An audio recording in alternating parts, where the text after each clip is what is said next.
Shabbat Shalom, YouTube. We're here today with Stacy, Mrs. Growing in Faith Farm, and we're going to do a video today about something that's been on her mind. She said she'd like to, do a little video about this, maybe inspire some other women out there who might stumble across our videos. Hi, Stacy. Shabbat Shalom. Hello, hello. So, it must be 3 o'clock in the Midwest where you live. It is. The cuckoo clock just said so. All right, so today what we're going to talk about is dyeing your hair. So give us a little story about what you've decided on, because if anyone didn't know, obviously they don't, but Stacy used to dye her hair quite a bit, every once in a while to keep the gray out. And today, this morning, is the reason why we're doing this video. Stacy made some profound statements, and we're going to get it on recording and hopefully inspire other women. So what have you decided about dyeing your hair? Well, I've been toying with this idea for a couple years. Toying with this idea that your husband said for years and years to not dye your hair. Is that right? That's true. But, right. It's hard, Right. It's your vanity. It's hard. It's something that really hard. So I always wear, a hat. And so you really don't pay attention to it too much. But I've been letting it grow and letting it grow and letting it grow. And I just decided that I'm going to embrace my gray hair, because I think, unfortunately, in this day and age, people just embrace you being youthful and young, and I'm not going to do it anymore. So I challenge some of you guys to do it, and just to use your age and love it and get the word out. So basically, growing older is not like a dirty word. I mean, it's just a natural age process that everybody goes through. That's right. And I was teaching a class this last week, and some of the ladies were talking about, what a pain it is, and they now, didn't have to are do these it. seniors, or are these regular, young folk, or who are these people you're speaking people all of? 50 and over. 50 and Yeah, over. yeah. So basically seniors. I guess. Well, yeah. I mean, it's not a bad thing. It's all just in. Who was the audience? That's yeah, all they were we're 50 saying. years and older. Right. And then I had one woman tell me, she says that the second that you start going gray, you become invisible. Invisible. It's crazy how the culture is, right? Everything in the culture is the exact opposite of what the scripture says. If you're stumbling across our videos for the first time, Stacy and myself, we live on a farm, we live off grid, and we live according to the Torah and the Bible. We believe that the Bible is relevant for us today, just as it was 2,000 plus years ago. Even more now. And that the renewed covenant writings, nothing takes away from following the Torah. It's man's interpretation, and the founding fathers that got the waters all muddied and have led Christianity to be a Torah-hating, anti-Torah religious sect, which was never the intentions of any of the disciples or the Messiah Yeshua. So, we're talking about vanity and coloring your hair. And we know in Scripture that it says that you're supposed to even stand up when a gray-haired person enters the room, that we're supposed to be in reverence and to look towards these type of people for guidance and understanding. Oh, yeah. I mean, it's really sad in how people are nowadays. I mean, there's no respect for the elderly at all. I mean, and you look at what every person, that's older, I mean, look what you could learn from them, and just how sad our culture has gotten. I mean, it is. It's really sad. So maybe we could start something and get these women, and men, because it's like I was reading 1 in 10 men color their hair too. So just embrace your gray. And besides that, it is so bad for you, because basically your skin is an organ, and 60% of what you absorb goes into your body. You absorb it. So if you're putting harsh chemicals on your hair, then you're ingesting that, it's going inside of you. And there's lots of studies from, 25 years ago and 10 years ago and just a couple years ago that states that the longer that you do this, I mean, there's studies from doing a study for 20 years, 25 years, like I said a few years ago, if you use hair color, especially the darker ones, that it causes lots of cancers, especially like bladder cancers and like blood type cancers, like leukemias, breast tumors, brain tumors, lots of things like that. So it definitely causes issues, and it's not good to do. So you're saying even if you don't follow the scriptures, that you should just do it just from a health standpoint to stop coloring your hair? Oh, definitely. Definitely, it's not good. And I was reading again, it was talking about even 9 times a year if you color your hair, that it makes the chances go way, way, way, way up there. 9 times a year. So like that would be once maybe a month, almost roughly, a little less. But I've heard it said that some people color their hair once a week or once every 2 weeks. 2, 3 weeks. Well, if you're going gray, yeah, you have to do it at least once a month. For Once sure. a month. So that'd be 12 times a year. So you can definitely see, folks, how that would build up, problems with your body, ingesting that stuff through your skin, on your scalp. And it's not natural. Like we try to live here as natural as we can. In Leviticus 11, talk about the foods that we should be eating and what we shouldn't be eating. So we try to do that. And we try the stuff that you're putting on your skin, basically you're eating it. So we weren't meant to be eating poisons and chemicals and things like that. So like, your basic colognes and perfumes, you wouldn't eat any of that stuff, but you could maybe, let's say, eat frankincense and myrrh or other things that are oils are essential wonderful oils, for you. right? Right, if you were to ingest those, they wouldn't cause you any bodily or physical harm. Right. Wow, that's an interesting point that you make about the chemicals and smell goods. A lot of people in America love the smell goods. Polo, Ralph Lauren, Calvin Klein, and all this latest smell goods, Obsessions and all that. I might be showing my age a little bit. I don't know if those are all relevant smell goods these days, but I know those were when we were kids, younger, when we didn't understand this truth, that we were using those things, So that's cool. So you're going to let your hair grow out gray, and you're just going to be all natural. I am, and I just hope, and the more, it starts to grow out, because it's harder because it's already been colored. So if you're not gray yet, just let it go naturally and embrace the grayness and embrace it. If more people start doing it, then it'll be the thing to do, and it should be, because this is how we were made, and we're supposed to. This is a sign. It's sort of like your badge of honor. Like your seat seat. Right. Right? Your seat seat are commanded you to wear. It's in Numbers 15, and it says that you should wear them, so it helps you to walk in the commandments, to remind you of the commandments. It's basically like the first, what Christians would call the WWJD bracelets, what would Jesus do bracelets. So the seat is an outward sign that we are walking in the Torah, and your gray hair would be an outward sign that that you're an elder person that has wisdom to share. That's right. Right. Yes, and I'm getting wisdom. Right, that's good. And living off grid, that probably also helps, with living off grid, because you don't have to worry about, the chemicals and flushing those chemicals into our gray water area and just the general maintenance of doing it. Well, I mean, right? you just look at the poisons that go into just in the cities or wherever you live. I mean, all that stuff. People take medicines, and I mean, it's just all bad. We don't need these poisons. Yeah, we certainly. I mean, it's definitely just on our farm area is what I was getting at. Right, but I'm just saying overall. Look at all the people, and then the thing is, that everything is derived around money. The bottom line is the dollar. So there's all these hair companies.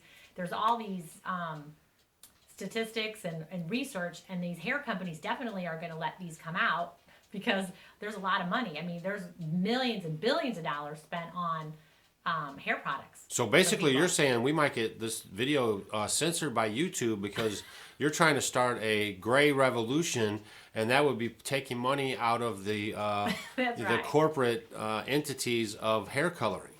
I guess I might. You're funny. Yeah. No, but that does make great sense, that these people, everything is geared to push the person into things that make other people more money. I mean, we can look at it in every different aspect. You're not cool unless you have the Nikes.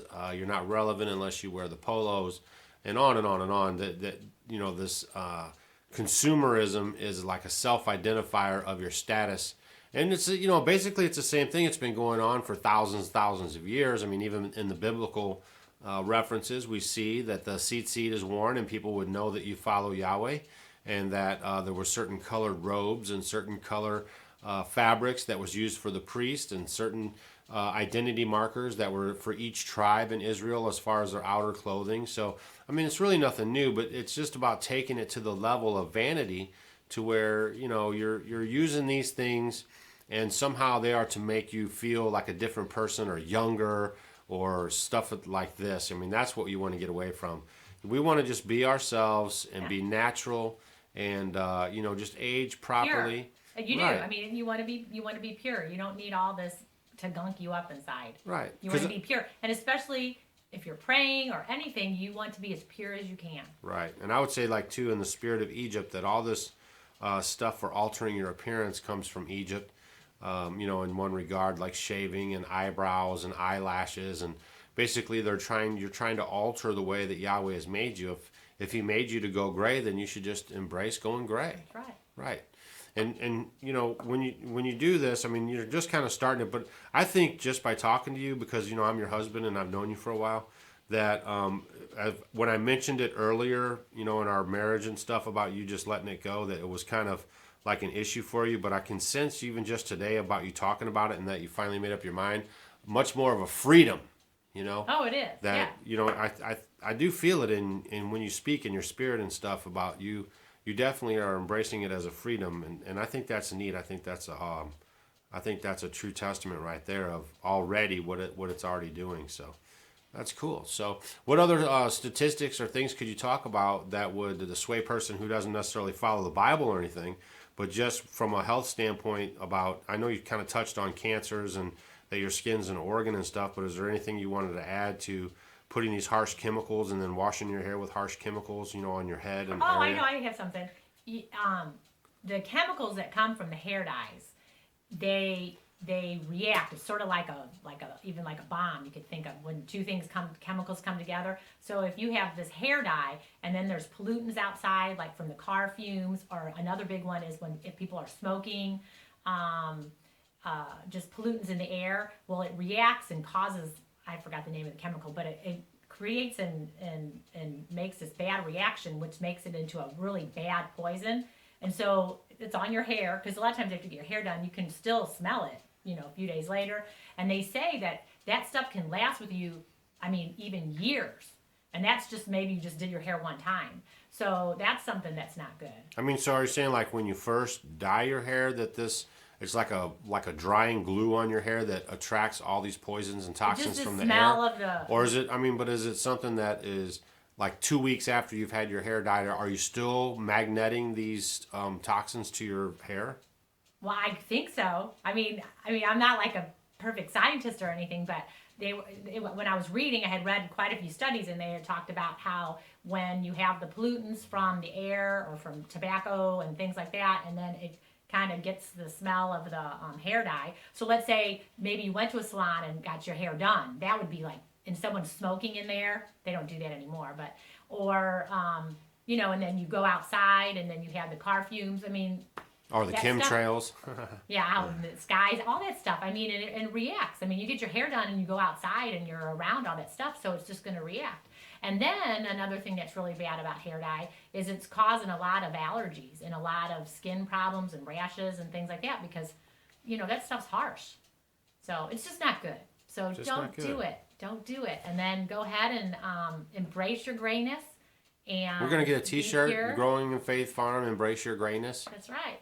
Wow. So. And for a lot of people that maybe don't even know, like I bet you there's Torah observant people out there who maybe just started understanding this, or they're trying to dig in, but they might not even know that lipstick is made from the fat of pigs. Some lipsticks. Not all of them. Is it a large portion of lipsticks? There's a lot of it. It's you get a bad raps, and they try to make things more natural. Of course, you can use beeswax and mint and make your own, which would be even more of a organic. holistic. But I'm just saying in general, the general secular non-holistic brands of lipstick. And there's a lot of stuff that's made with, there's like with gelatin's made from pigs. So even Jello, right? Yeah. So folks, if you're eating Jello and you think you're following Leviticus 11, but you're having those little Jello shots, or not Jello shots, but Jello, Jello for your family or something, that contains gelatin. Unless you get kosher type gelatin. Right, which is a derivative of pig. Right. It's amazing. Right. Even some of the medications that people take are encapsulated in gelatin, which is the fat of pigs, right? Right.